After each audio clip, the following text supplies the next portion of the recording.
goes up. We're ready. 1,200 meters to sprint, and away they go.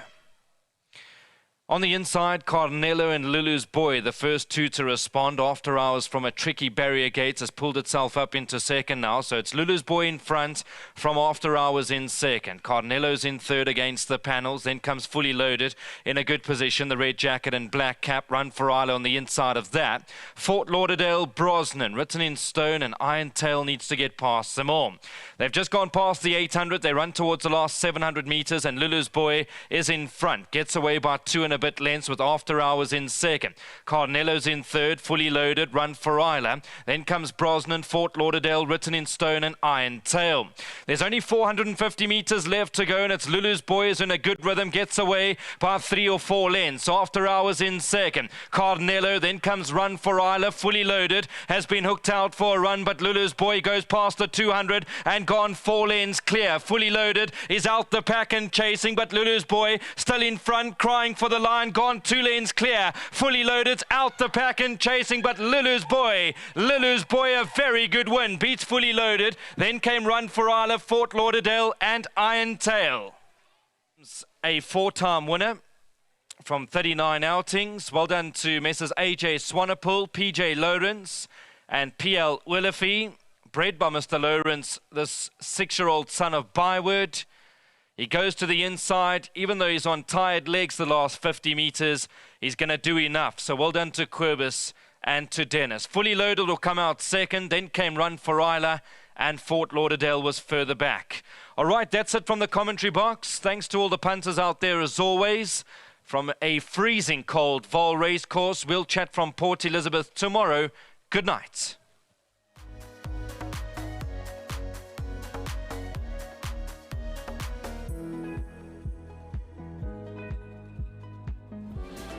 So that's a wrap. It's Lulu's Boy to give Dennis Schwarz the final double on the card. Querbus Roo hits the boards on the day that he had a race named after him. Lulu's Boy, just a lovely, good old trying son of Byward, who of course was bred by Pete Lawrence, who's got a share here as well.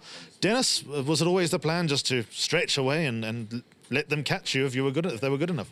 No, look, I know him quite well. I've been riding him quite a bit and just couldn't really seem to get it right on him. So.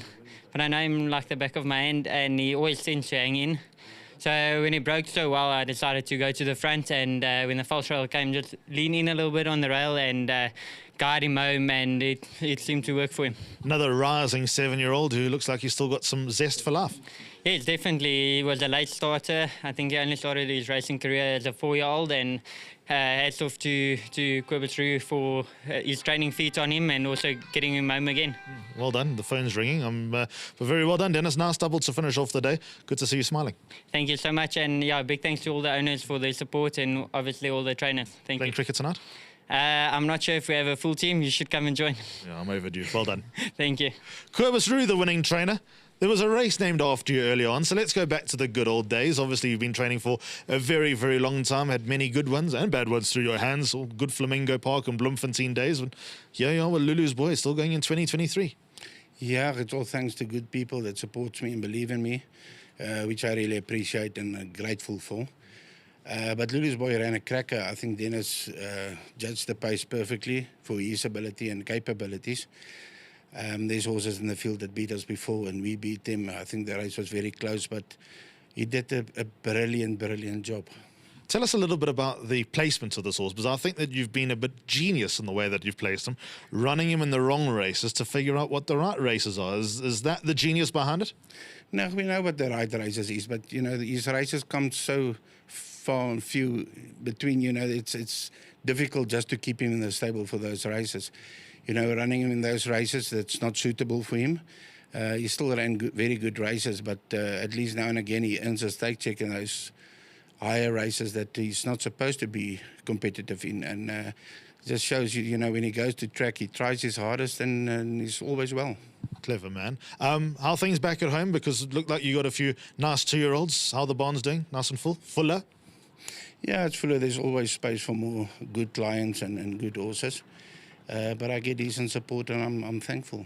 Well done, Cobus. Thank you. And just to collect the prize for Sipasishle, the 1,500 Rand, going the way of Sipasishle, the groom of Lulu's Boy, courtesy of World Sports Betting. Well done to Cobus Roo, the winning trainer. Well done to all the owners, Mr. Swanepoel, Pete Lawrence, and also Mr. Olafia. Some names from Kimberley days. And now there's a hurricane blowing here at the VAAL. Been an absolute pleasure. Brandon Nakib being upstairs. We'll work our way down. Brandon Nakib being upstairs. Nico, the co-presenter. We've had Mabel here behind the camera. We've had PK, the floor manager. Ricky in the OB van, along with his big team who have put all the production together today. It's freezing here in Joburg. We're not racing here until Tuesday, which is actually a good thing with the weather that's been forecast for the next few days. Racing tomorrow is at Fairview. I'm looking forward to chatting you, hopefully, weather permitting, from Hollywood Bets Kenilworth on Saturday. Until next time, good night.